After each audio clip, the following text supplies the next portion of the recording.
សម្រស់កែបដោយត្រង់ទេប្រទៀនសមុទ្រធនធានវិញមានកងផុងកោះពោអភិរក្សជីវៈចំរង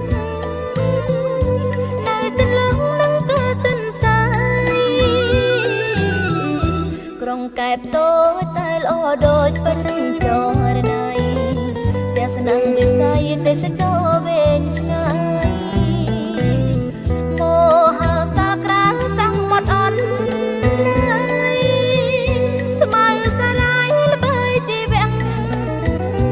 ធម្មជាតិកែបតទួលបានគង់ឆ្នេរល្អជាងគេនៅលើលោកធាតុអេកោទេសចរលោតលីធម្មជាតិប្រវត្តិសាស្ត្ររះជាតិថ្មីដើមរុក្ខជាតិជ្រៀតដោះឡើងជើងភ្នំសែនមនោរម្យសម្រាប់ភាពជ័យពុតពេលអារម្មណ៍លីលំដល់តន្ត្រី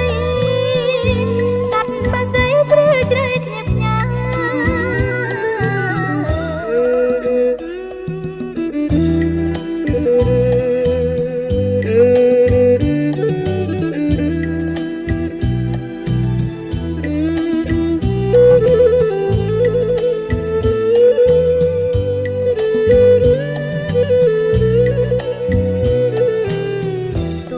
ទេសចរកាត់រលោ